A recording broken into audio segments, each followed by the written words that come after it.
be allowed to vitiate the outcome of the election through violence, vote buying, and other actions that can taint the credibility of the election. Meanwhile, INEC Chairman Professor Mahmoud Yakubu has said that 4 national commissioners and 8 resident electoral commissioners have been deployed to ensure conduct of credible election. He appealed to participants to eschew violence and allow the votes of the people to count. The House of Representatives has urged the Independent National Electoral Commission to extend the June 30 deadline for voter registration by 60 days to enable more eligible Nigerians to register, get their permanent voter card, and participate in the 2023 general elections.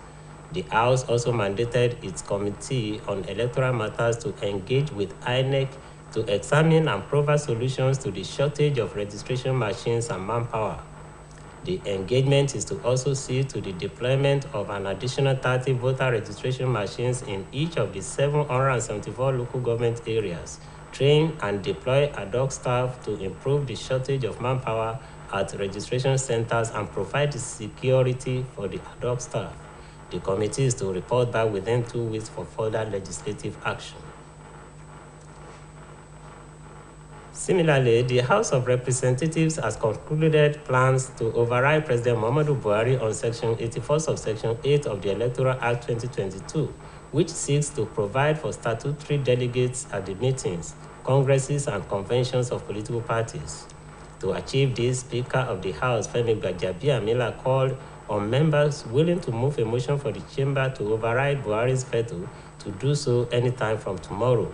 The Deputy Minority Leader, Tobi Okechukwu, and Ben Igbaka, who failed to get tickets to seek re-election at the recently concluded primaries, had protested on the floor of the House. Okechukwu backed Gbajabiamila on the comments made by the Speaker earlier, faulting the way political parties conducted primaries, leading to the failure of members of the National Assembly to get tickets of their respective parties to seek re-election in the 2023 general elections. It will be recalled that Gbajabiamila had particularly criticized the failure of the parties to allow statutory delegates to vote for candidates at the primaries, as the National Assembly proposed in the amendment to Section 84, Subsection 8 of the Electoral Act 2022, which the President has yet to assent to.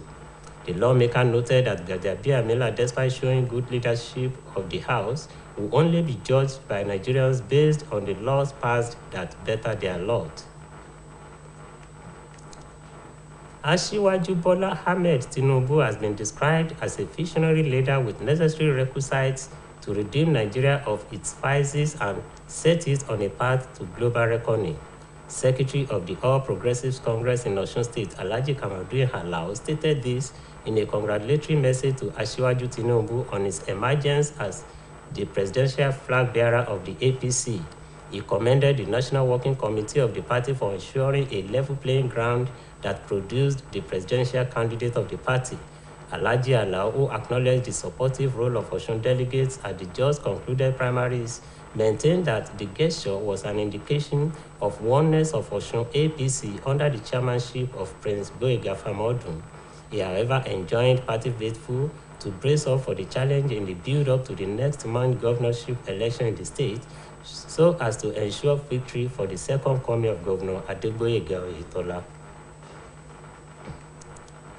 The Independent National Electoral Commission, INEC, has appealed to media professionals to continue to assist the agency in disseminating messages on the dangers of vote buying, election violence, and the need for voters to collect their permanent voters card. The Osun Resident Electoral Commissioner, Professor Abdulgani Raji, made the appeal at a workshop on election coverage for journalists and information officers organized by the Osun State Ministry of Information and Civic Orientation. OSBC reporter Oluchi Yamuda has the details. The date for the Osun State governorship election is fast approaching, and the major stakeholders are working round the clock to ensure a hitch-free poll. It was to this end that the state government, through the Ministry of Information and Civic Orientation, organized a workshop that brought together the major players in the electoral process to fashion out ways to strengthen the electoral process. The Independent National Electoral Commission, INEC, the electoral umpire, was on ground at the workshop to shed light on issues ranging from vote buying, election violence, and collected permanent voters card, among others. Osun State Resident Electoral Commissioner Professor Abdulganiyu Raji, who spoke at the event, bemoaned the high number of uncollected permanent voters' card among residents of the state and assured that the agency has concluded plans to start the distribution of the PVCs at the ward levels for easy accessibility. The Osun Reg, who was represented by Alhaji Shehu Muhammad, head of Department Election and Party Monitoring, maintained that the agency is also looking for a way to put a stop to vote buying. There's something that needs to worry everyone of us, because the issue of vote buying is one selling his right for a peanut, and it is subverting the genuine intention of having the credible leaders in the country. So the overall development that we are yearning for will be elusive. So it's something that worries us in the commission, and we are doing everything possible to ensure that vote can't. In her remarks, the State Commissioner for Information and Civic Orientation, Mrs. Funke Egbemode, had earlier admonished media professionals to use the power of the pen to promote peace and development of the state. He noted that Governor Adegbeyega Oyetola places high premium on maintaining the profile of Osun as one of the most peaceful states in Nigeria, and will further strengthen the status when he is re-elected for a second term. We must also avoid hate speech, extremism, in all and every of its form. The consultant in charge of the workshop, Honorable Kehinde Bamigbetan, said the need to ensure that media officers discharge their duties with utmost sense of responsibility informed the gathering. Some of the participants who spoke in separate interviews with OSBC News commended the state government for organizing such a workshop, describing it as timely. Oluchi Amuda, OSBC News. The United States Undersecretary of State for Political Affairs, Victoria Nuland, will be visiting Nigeria between tomorrow and Friday to discuss salient issues bordering on security, election, and business with the federal government and representatives of the civil society. Reports has it that Nuland's visit is not limited to Nigeria but other African countries. The U.S. Political Undersecretary's visit to the African continent began on Saturday and will include visits to two other countries, Djibouti and Mozambique.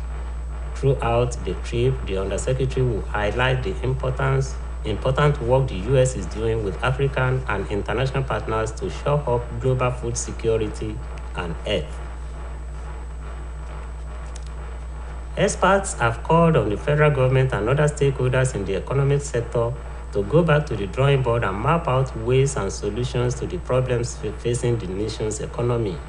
They made the call consequent upon the projection of the World Bank that an additional 1 million Nigerians may fall into poverty towards the end of this year. Oluwatobiloba Odunuga has the details. The World Bank has projected that the prevailing economic crisis in Nigeria is likely to push an additional 1 million Nigerians into poverty by the end of 2022, on top of the 6 million Nigerians that were already predicted to fall into poverty this year because of the rise in prices, particularly food prices. This, which was contained in the latest edition of the World Bank Nigeria Development Update, NDU, highlights that Nigeria is in a paradoxical situation. Growth prospects have improved compared to 6 months ago, but inflationary and fiscal pressures have increased considerably, leaving the economy much more vulnerable. The latest edition of the NDU highlights that the inflationary pressures will be compounded by the fiscal pressures Nigeria will face this year because of the ballooning cost of gasoline subsidies, as at a time when oil production continues to decline. Hence, Nigeria, for the first time since its return to democracy and alone amongst major oil exporters, is unlikely to benefit physically from the windfall opportunity created by higher global oil prices, according to World Bank Country Director for Nigeria, Soban Chaudhry. When they launched Nigeria's previous development update in November 2021, they estimated that Nigeria could stand to lose more than 3 trillion naira in revenues in 2022 because the proceeds from crude oil sales, instead of going to the Federation account, will be used to cover the rising cost of gasoline subsidy that mostly benefits the rich. According to reports, Nigeria's growing macroeconomic challenges in 2022 highlight the continuing urgency of departure from business as usual and the need for consensus around a package of robust reforms. The reports highlight 3 policy priorities, including reducing inflation through sequenced and coordinated mix of the exchange rate, trade, monetary, and fiscal policies, the adoption of a single market responsive exchange rate, and addressing mounting fiscal pressures at the federal and subnational levels by phasing out the petrol subsidy estimated to cost up to 5 trillion naira in 2022.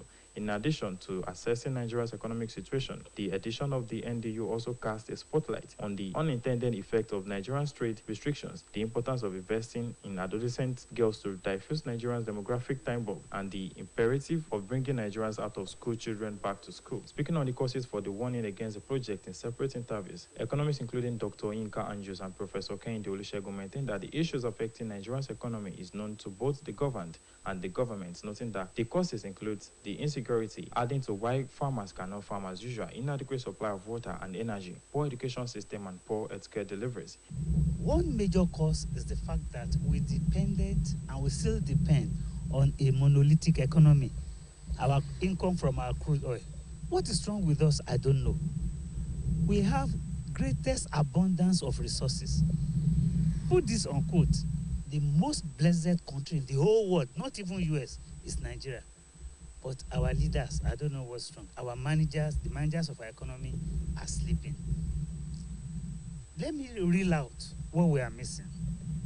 Water, light, that is power, food, house, education and health. They are 6 major items. If any country misses out in any of these things, that country is to your tent, O Israel.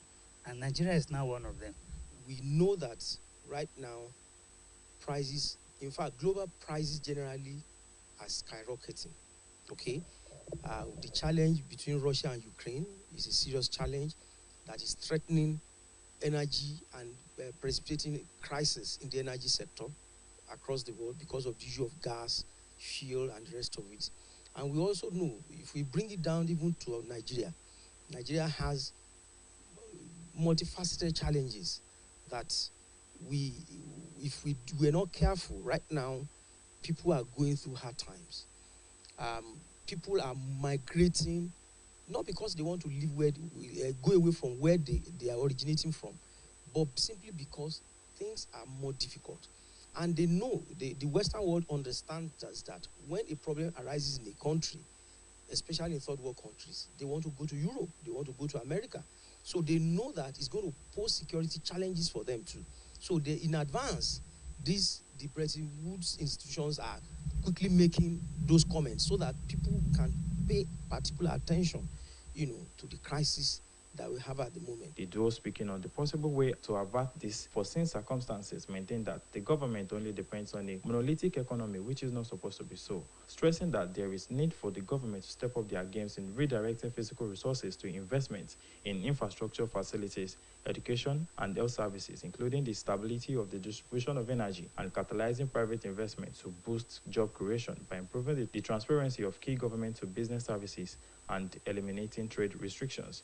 First, let us take care of food. As I speak now, as rain is falling now, if you look at individuals that have space in their houses, including yours truly, we are planting things. It's so free that you don't need to add any manure. It will grow on its own accord. That's the blessing I'm talking about. So we have no cause complaining that we don't have food. Never, we should not.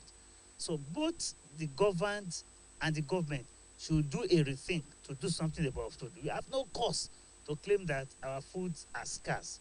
We are living in a situation of insecurity. The elections are around the corner. The politicians are spending the money. That in itself puts pressure on the currency. That's why you can be able to see now that. They however noted that Nigeria is the most blessed nation with so many resources, including water, land, and energy, among others, adding that it is high time Nigeria started making judicious use of these resources. Oluwa Tobiloba Odunuga reporting for OSBC News. Amen Foundation, a non-governmental organization, has reaffirmed its commitment to intensify sensitization towards eradication of neglected tropical diseases in Osun State. The foundation, in partnership with Osun State Ministry of Health, have carried out a training for health officers towards the eradication of neglected tropical diseases in 10 most neglected parts of the state. Ayobami Akomalafe completes the story. 2021, the World Health Organization launched a roadmap titled Ending Neglect to Attain the Sustainable Development Goals, which is aimed at preventing, controlling, and eradicating the neglected tropical diseases such as elephantiasis, onchocerciasis, and schistosomiasis of the surface of the earth before 2030.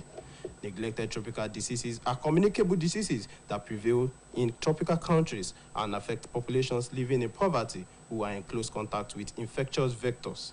In line with this roadmap, the Osun State Ministry of Health, in conjunction with Amen Healthcare and Empowerment Foundation, have launched the healthcare movement to salvage the 10 most endemic local government areas in the state, including Ife North, Ife South, Atakumosa East, Atakumosa West, and Eden North, amongst others. In a lecture held at the ministry, themed Ending Neglected Tropical Diseases, with healthcare officers from these 10 local government areas, Dr. Oluyemi Ogudu of the Primary Healthcare Board, Osun State, emphasized on the need for house-to-house campaign in order to adequately fish out suspected cases and administer proper treatment in line with the eradication roadmap. She stated that the movement is not limited to these 10 local government areas alone, as it is set to course across the state as a whole. It's a community-based activity, and we target children aged 5 to 14 years.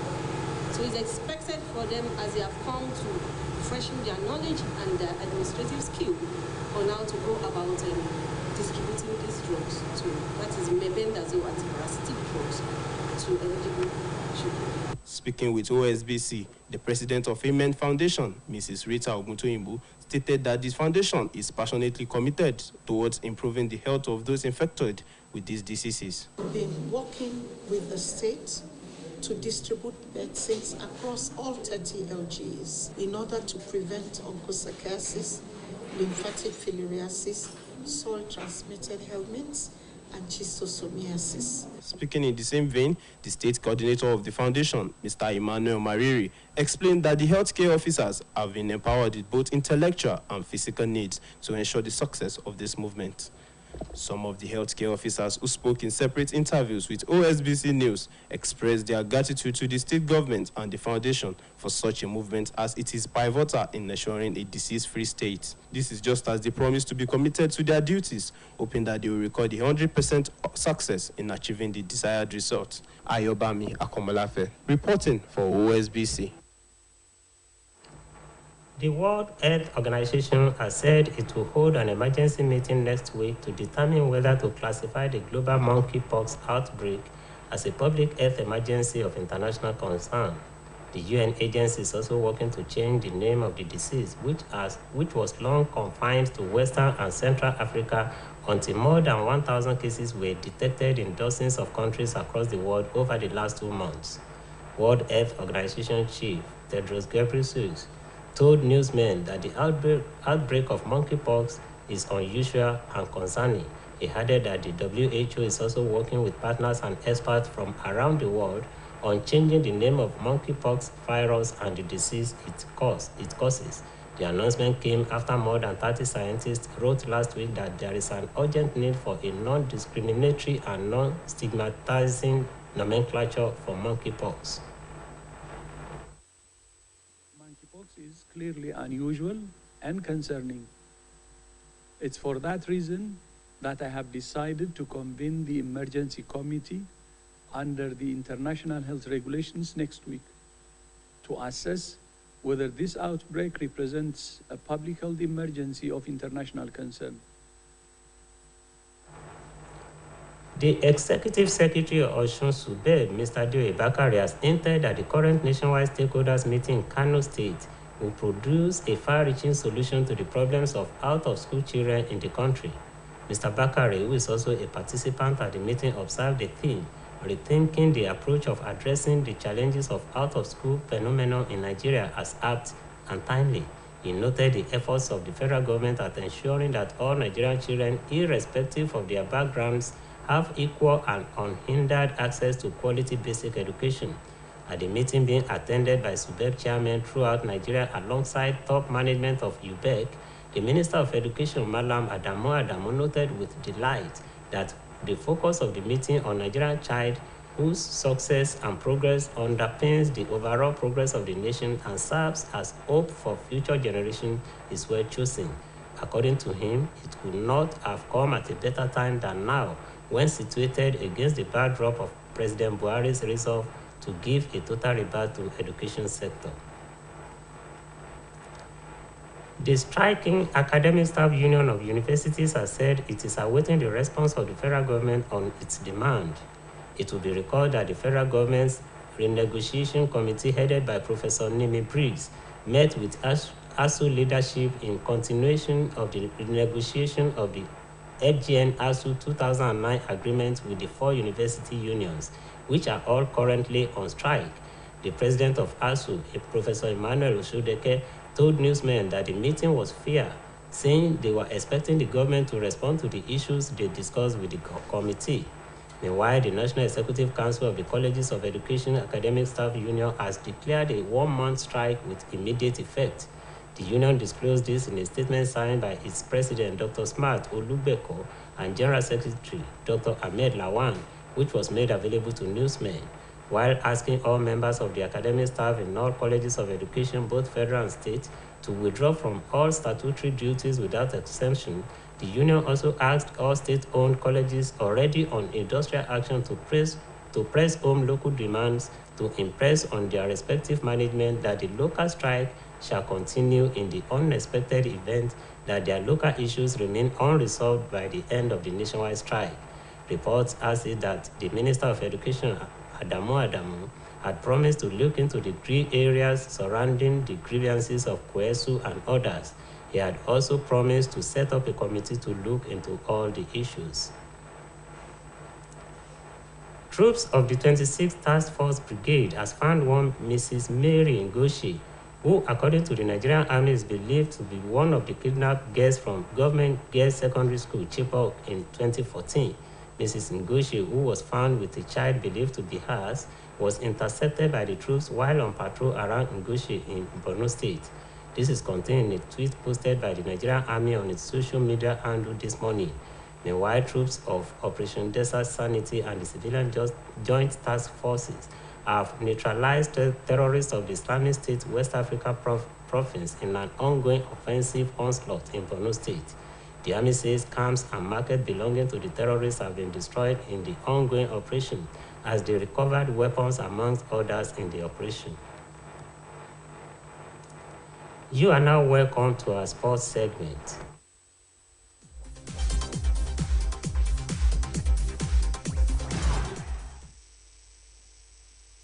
Nigeria has reached the semi-final of the ongoing WAFU B Under-17 Championship in Cape Coast, Ghana, after a 3-1 defeat of Togo's Junior Sparrow Hawks, handed Nduka Ugbade's World's 6 maximum points from 2 matches in a 3-team pool. Host Ghana, who received a 4-2 plastering by 5-time world champions Nigeria on the opening day, can now not earn more than 3 points with their only remaining game against the Togolese on Friday. The Togolese have similar arithmetical chances in the campaign, either can only come second behind the rampaging Eaglets. Reports say the Golden Eaglets took off from where they ended against the Ghanaians, also 3-time world champions, when Keith Iyede beat goalkeeper Komlan Higansi for Nigeria's first goal in the 10th minute. Captain Precious Williams added another in the 22nd minute, and that was how it ended in the first half. And on the foreign scene, the United States envoy mediating between Lebanon and Israel over their disputed maritime border has met Lebanese President Michael Aoun in Beirut. The talks focused on finding a solution to the rising tensions between Beirut and Tel Aviv over the boundary between the two countries in the Mediterranean Sea. The senior advisor for energy security at the U.S. State Department, Amos Hochstein, arrived in Beirut following an invitation from the Lebanese government. The invitation came after Israel set up a gas rig at the Kashi field, which Israel says is part of its United Nations recognized exclusive economic zone, as Lebanon insists it is in a disputed area. And that ends the major reports on OSBC TV. It was edited by Temitope Abdulkarim. I am Kayode Adebayo. Thank you for watching. Good night.